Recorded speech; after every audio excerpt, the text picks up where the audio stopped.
وہ غازی علم الدین بھی آئے جو انہی گلیوں میں کھیلا کرتے تھے، اندرون شہر کے اندر رہا کرتے تھے، سریاں والا بازار، اور 17 18 یا 19 سال کی عمر ہے۔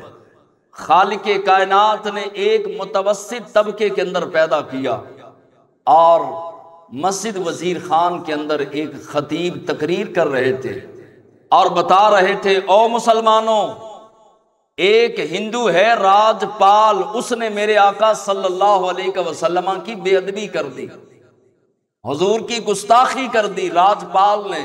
اس نے ایک کتاب لکھی، اس کتاب کا نام مجھے تو پتا ہے، پر اتنی بے ادبی والی کتاب ہے میں بتا نہیں سکتا، اس کا نام تک نہیں بتا سکتا۔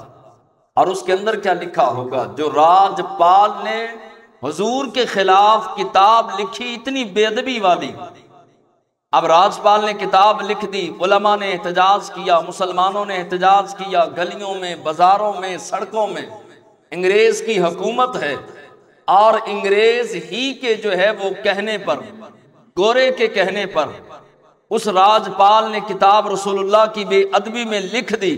مسلمانوں نے احتجاج شروع کر دیے، وزیر خان مسجد کے اندر ایک خطیب کھڑے ہو کر تقریر کر رہے تھے، کہا کہ مسلمانوں اٹھو، اور ہم نے بدلہ لینا ہے ہندوؤں سے، راجپال سے، اس نے میرے آقا صلی اللہ علیہ وسلم کی گستاخی کر دی۔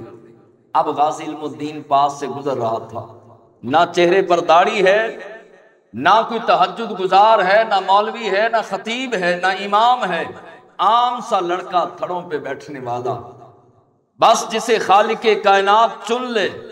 اب غازی علم الدین نے یہ بات اس کے کانوں میں پڑی، ساری رات نیند نہ آئی، ساری رات بے چین رہے، بے قرار رہے۔ محمد یوسف نے کتاب لکھی غازی علم الدین کے نام پر، آج بھی وہ کتاب لائبریریوں کی زینت ہے۔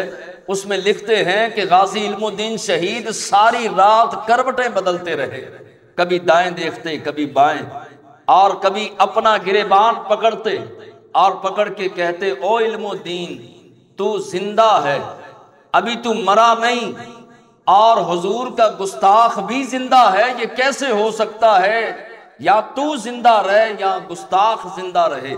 اگر گستاخ نے زندہ رہنا ہے تو تیرا زندہ رہنے کا کوئی حق نہیں، اور اگر تو نے زندہ رہنا ہے تو گستاخ کے زندہ رہنے کا کوئی حق نہیں، لہٰذا یا تو زندہ رہے یا وہ گستاخ زندہ رہے۔ غازی علم الدین صبح اٹھے، لوہاری گیٹ کے اندر آئیں تو وہاں دروازے کے اندر آ کے تو چوک آتا ہے، اس چوک سے آپ نے چھرا خریدا، ماں سے جیب خرچی لی، وہاں سے آج بھی وہ دکان غالباً موجود ہے چھریوں والی، وہاں سے چھرا خریدا، اور خرید کر کے غازی علم الدین شہید علیہ رحمہ انارکلی پہنچے۔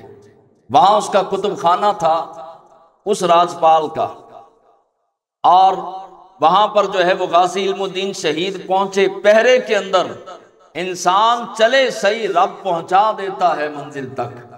پہنچنا کمال جو ہے وہ نہیں ہوتا، چلنا کمال ہوتا ہے، پہنچانا رب کا کام ہوتا ہے۔ غازی علم الدین انارکلی پہنچے، پہرا لگا ہوا ہے، سیکورٹی کھڑی ہے، اس کے باوجود غازی علم الدین شہید اندر پہنچ گئے، اس کے پاس پہنچے، سامنے کرسی پر راجپال بیٹھا ہے، چھرا پاس ہے، اور غازی علم الدین شہید علیہ رحمہ آپ فرمانے لگے میں نے تجھ سے سیپریٹ بات کرنی ہے۔ اس کے پاس ایک یا دو بندے کھڑے تھے، اس نے بھیج دیا۔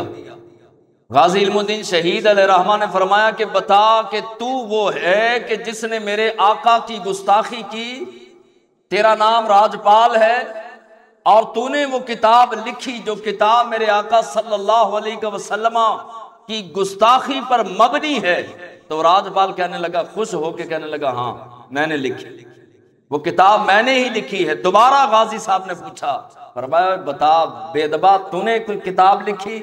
وہ کہنے لگا ہاں میں نے لکھی۔ پھر تیسری مرتبہ پوچھا، تاکہ قیامت کے دن یہ نہ کہہ سکے کس نے تو مجھ سے پوچھا ہی نہیں۔ اور غازی صاحب کی احتیاط دیکھیے کہ 3 مرتبہ پوچھ لیا کہ کہیں کسی بے گناہ کو نہ مار دو۔ غازی علم الدین نے چھرا نکالا، کہا تجھے نہیں پتا حضور کے غلام زندہ ہیں، حضور کا کلمہ پڑھنے والے اس دھرتی پر قائم ہیں۔ صحابہ کرام کی سنت پر جو صحابہ اپنے باپ کا گلا کاٹ دیتے تھے، تجھے چھوڑنا تھا؟ حضور کے غلاموں نے جو غلام اپنی سگی بہن کو قتل کر دیتے گستاخی کرنے پر، بے ادبی کرنے پر، تو مسلمانوں نے تجھے چھوڑنا تھا، رسول اللہ نے اپنا شیر بھیج دیا ہے۔ آپ نے چھرا نکالا، وار کیے، وصل جہنم کیا۔ تھوڑا سا باہر نکلے، دل کے اندر خیال آیا کہ کہیں بچ نہ گیا ہو، دوبارہ تشریف لائے، دوبارہ دیکھا مر چکا تھا۔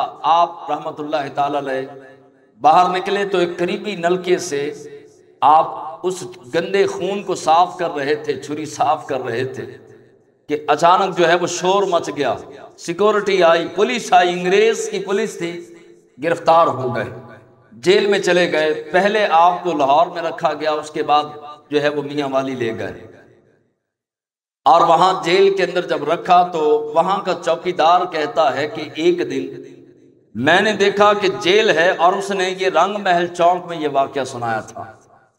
اسی چوکیدار نے جو اس وقت پہرے دار تھا، جیل کے اندر پہرے دار تھا، وہ کہنے لگا میں نے اچانک لالٹین جلا کے رات کے پچھلے پہر جیل کے اندر دیکھا تو جیل کے اندر کوئی بھی نہیں تھا۔ میں پریشان ہوا، میں نے جلدی سے تالا کھولا، تالا کھول کے دیکھا، نہ کوئی سوراخ، نہ کوئی کھڑکی، نہ کوئی بھاگنے کی جگہ، باہر میں بیٹھا ہوں، سلاخیں لگی ہیں، دروازہ بند ہے، تالے لگے ہیں، علم و دین کہاں گیا؟ کہنے لگا میں پریشان ہوا، الارم بج گئے، دوڑیں لگ گئیں، پریشان کہ انگریز تو کھال ادھیڑ دے گا۔ علم و دین نے تو انگریز کے جو ہے وہ باپ کو قتل کیا، راجپال کو قتل کیا، اب کیا بنے گا؟ وہ کہنے لگے ہم دوڑ بھاگ رہے تھے کہ اچانک میں نے دوبارہ سے لالٹن جلا کر کے جو ہے وہ دیکھا تو جیل کے اندر علم و دین مسلح پر بیٹھ کے درود و سلام پڑھ رہا تھا۔ میں حیران ہوا، پریشان ہوا، میں نے کہا علم و دین تھوڑی دیر پہلے میں نے دیکھا تھا تو جیل کے اندر نہیں تھا، اب میں نے دیکھا تو جیل کے اندر ہے، بتا کہاں گیا تھا؟ آپ نے علم الدین علیہ رحمہ نے آپ نے فرمایا میاں میں نے کہاں جانا ہے، چابی تیرے پاس، تالا لگا ہوا، دروازہ بند، نہ پیچھے کوئی راستہ، نہ کوئی کھڑکی، نہ کوئی دروازہ، تو میں نے کہاں جانا ہے؟ اب جو ہے وہ چوکیدار جو تھا جیل کا پہرے دار، وہ کہنے لگا نہیں نہیں، جس نبی کے لیے تو نے راجپال کو قتل کیا ہے اسی نبی کا واسطہ، سچی سچی بتا کہاں گیا تھا؟ علم الدین کی آنکھوں میں آنسو آئے، اور حضرت غازی علم الدین رو کر فرمانے لگے کبھی نہ بتاتا اگر تو میرے نبی کا واسطہ نہ دیتا۔ ہاں سن، مجھے لینے کے لیے حیدر کرار شیر خدا علی المرتضی رضی اللہ تعالی عنہ تشریف لائے، اور آ کر کے فرمایا علم الدین تو نے ہمارے آقا مولا کی عزت پر پہرا دیا ہے، چل میں تجھے لینے آیا ہوں، تجھے کچہری مصطفیٰ میں طلب کیا گیا ہے، تجھے حضور نے طلب کیا ہے۔ مجھے حیدر کرار لے کر گئے، میں نے حضور علیہ السلام کی بارگاہ میں حاضری دی،